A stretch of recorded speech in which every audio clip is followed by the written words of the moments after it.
Chinese health officials say there's been a turning point in the city of Xi'an, where 13 million people have been under lockdown since the 23rd of December. An outbreak of the Delta variant has been contained, and numbers of infections are declining. Although there may be cases in the future, the risk of large-scale resurgence have been brought under control, as our anti-epidemic efforts have achieved results.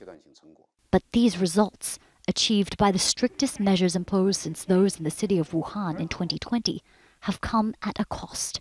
A woman who was 8 months pregnant lost her unborn child after being refused entry to a hospital until she tested negative for the virus. The incident sparked anger online, with some posts describing the woman's treatment as heartbreaking.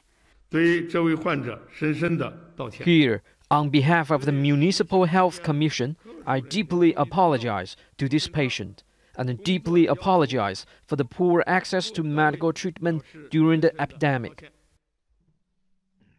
An elderly man died of a heart attack after also being refused care for similar reasons. People have been confined to their homes since the lockdown was ordered. Many have complained of inadequate food deliveries.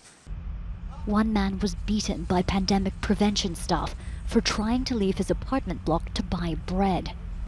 Francis Miller is a college counselor who's worked at a school in Xi'an since 2018.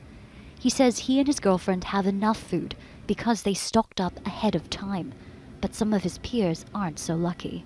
I know that some other Americans in Xi'an have had trouble getting food. I know one guy who's been living on basically instant noodles for more than a week. I think it depends on each kind of person's situation and also your property management company, like how competent the people are there.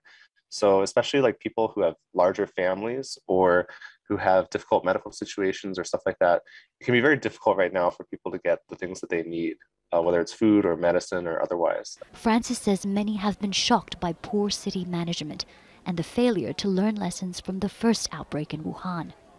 You know, given that it's been 2 years since then, how difficult it's been for, Xi'an to deal with this new outbreak, and how long it's taken kind of the city and especially decision makers to react and to solve problems as they come up. City leaders say those responsible for mishandling health, delivery, and coronavirus prevention services have been fired, suspended, or punished. Meanwhile, authorities in the neighboring province of Henan are battling an outbreak which has reached several cities. 1.16 million people were put under lockdown in the city of Yuzhou after only a handful of infections were discovered. China's COVID-0 approach has acquired a new urgency in the lead-up to the Winter Olympics, which opens here in February.